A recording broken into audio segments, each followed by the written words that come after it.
কালকে রাত থেকে খুব নাচানাচি, হ্যাঁ মুন্না ভাইয়া ফিরছে, মরে যাওয়ার পরও তাকে আমরা নতুন রোলে দেখতে পাবো, দিনে দুপুরে ঠোকে ঠাকে বাড়ি চলে এসছেন। তো অ্যাকচুয়ালি অডিয়েন্সকে দেখে না মায়া হয় আমার, যে একটা ফ্র্যাঞ্চাইজির উপরে বিশ্বাস করে, একটা স্টারের উপরে বিশ্বাস করে তারা কিভাবে দিনে দুপুরে ঠকছে। মানে কি চিটিংবাজি ভাই, কি লেভেলের চিটিংবাজি। একটা জিনিস চলছে না বলে স্টারদেরকে ঠকিয়ে, তাদের নেট খরচা করিয়ে, তাদের ইমোশন নিয়ে ছেলে খেলা করে যা ইচ্ছে তাই আমি দেখাবো, আর অডিয়েন্স এগুলো বসে বসে দেখবে, আর তারা ভাবছে মির্জাপুরের সিজন 4 এবার নাকি হিট হয়ে যাবে, মির্জাপুর এবার শেষ। এটা আপনি শুনে রাখুন। কেন আমি বলছি, কারণ একটা কন্টেন্ট ভালো খারাপ হতেই পারে। একটা কন্টেন্ট ভালো হয়েছিল আগে, 3 নম্বর সিজনটা ভালো যায়নি, মুখ থুবড়ে পড়েছে, খারাপ হয়েছে, 4 নম্বরে তারা আরো বেটার চেষ্টা করছে, ফাইন, নো ইস্যু। কিন্তু যখন একটা মেকার বা একটা কন্টেন্ট ক্রিয়েটার বা একটা ওটিটি প্ল্যাটফর্ম এই অডিয়েন্সের ইমোশন গুলোকে নিয়ে ছেলে খেলা করে না, অডিয়েন্স আমার মনে হয় এরপরে এই শোটার থেকে সরে দাঁড়ানো উচিত, যে এই শোটাকে আর দেখবো না। এইভাবে যাদেরকে ঠকানো হয়, কারণ আপনারা জানেন মির্জাপুর সিজন 3 মুখ থুবড়ে পড়েছে, মুন্না ভাইয়াকে সবাই চাইছিল, মুন্না ভাইয়া কালকে রাতে এসে বলছে যে ভাই আমি মির্জাপুরে ফিরতে চলেছি। আজকে যখন আপনি ওই বোনাস এপিসোডটা দেখছেন, আপনি কি পাচ্ছেন, মুন্না ভাইয়া কমেন্ট্রি করছে এবং সেখানে কিছু ডিলিটেড সিন দেখানো হচ্ছে। আদতেও মুন্না ভাইয়ার সঙ্গে সিরিজের আর কোনো সম্পর্ক নেই, ইভেন ওই ডিলিটেড সিনগুলোর সঙ্গে ওই সিরিজটার আর কোনো সম্পর্ক নেই, ওগুলো না দেখালেও চলতো।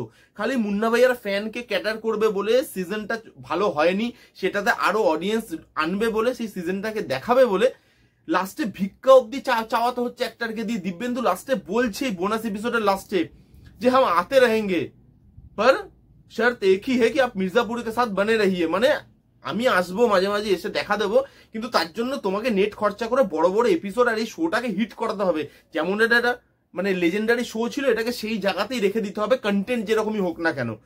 এরপরে আমি কতটা মির্জাপুর দেখবো আর 4 নম্বর সিজন থেকে আমি জানি না, হয়তো আমি আর এই সিরিজটা দেখার বিষয় ইন্টারেস্ট আমার আর গ্রো হবে না, কারণ যখন একবার ঠকে যাই তখন তারপর আর মনে হয় না যে তাদের সাথে দেখি বা তাদের সাথে থাকি। দেখুন, ভুল হওয়াটা আলাদা বিষয়, ভুলটা ক্ষমা করা যায়, কিন্তু ইচ্ছাকৃত আপনি যদি ভুল করেন আর জেনে বুঝে আপনি যদি কাউকে ঠকান, তাহলে সেটার ক্ষমা হয় না বলে আমার মনে হয়। আর প্রত্যেকটা অডিয়েন্সের ওটা মাথায় রাখা উচিত। এখানে যে 25 মিনিটের একটা বোনাস এপিসোড বার করেছে, ট্রাস্ট মি কিচ্ছু নেই এখানে। মুন্না ভাইয়া আসছে, মুন্না ভাইয়া এসে খালি মানে ডিলিটেড সিনগুলো ন্যারেট করছে, ডিলিটেড সিনগুলো আমাদেরকে দেখানো হচ্ছে, এবং এটাই 25 মিনিটের এপিসোড, এখানে আর কিচ্ছু নেই। এটা না দেখলেও আপনার কিছু যাবে আসবে না। আর আমার একটা কথা না খুব বলতে ইচ্ছা করছে, আমি দিব্যেন্দুর অ্যাক্টিং এর খুব বড় ভক্ত, বাট একটা অ্যাক্টর না, তার ভক্ত শুধু অ্যাক্টিং দিয়েই তো তৈরি করেন। তার অ্যাক্টিং ভালো, তার একটা চার্ম আছে স্ক্রিনে, তার স্ক্রিন প্রেজেন্স আছে, তাতে দিয়েই কিন্তু সে ভক্তদের মনে জায়গা করে না। তার একটা পার্সোনালিটি থাকে আলাদা। যেরকম আমি একটা এক্সাম্পল দিচ্ছি, ধরুন আজকে Akshay Kumar back to back flop দিচ্ছে, তো তবুও তার ফ্যান ফলোইং কমেনি কেন? কারণ তার একটা পার্সোনালিটি আছে, সে একটা টাইম মেনটেন করে, সে এত বয়সেও নিজের বডিকে ফিট রেখেছে, সে চেষ্টা করছে ভালো মুভি করার। এই জিনিসগুলো ওই মানে ভক্তদেরকে এখনো স্টিক করিয়ে রেখেছে, অক্ষয় কুমারের ওর লয়াল ফ্যানটাকে এখনো স্টিক করিয়ে রেখেছে। এবার এখানে এরকম মানে সব স্টারেরই, যতগুলো বড় স্টার আছে দেখবেন তাদের একটা পার্সোনালিটি আছে, তাদের খালি অ্যাক্টিং এর জন্য কিন্তু আপনি ভালোবাসেন না। এখানে দিব্যেন্দুর ক্যারেক্টারটা খুব বড় ক্যারেক্টার, তাকে আমরা ভালোবাসি অ্যাজ অ্যাক্টর, কিন্তু আমার মনে হয় দিব্যেন্দুরও না এই জিনিসগুলো না করলে ভালো হতো, যে না এরকম ভাবে আমি অডিয়েন্সকে ঠকাবো না। তাহলে অ্যাজ আ অ্যাক্টর হিসাবে না ওই লয়ালিটিটা না তার কাজের প্রতি চলে যায়। আমি একটা কাজ করছি, যে কোনো প্রফেশনে কাজের প্রতি তো একটা লয়ালিটি থাকবে, যে না আমার কাজে এই জিনিসটা আমার ভুল লাগছে, এই জিনিসটা ঠিক লাগছে বললো, আর আমি এখানে করতে চলে এলাম, লাস্টে হাত জোর করে সবাইকে বলছি যে আমি আসবো, আপনারা মির্জাপুর দেখুন। এগুলো একটা অ্যাক্টর থেকে কাম্য নয়, এবং দিব্যেন্দুর থেকেও আমি এটা আশা করিনি। সে করেছে ভালো কথা, সেটা তার ব্যাপার, বাট আমি এটা আশা করিনি।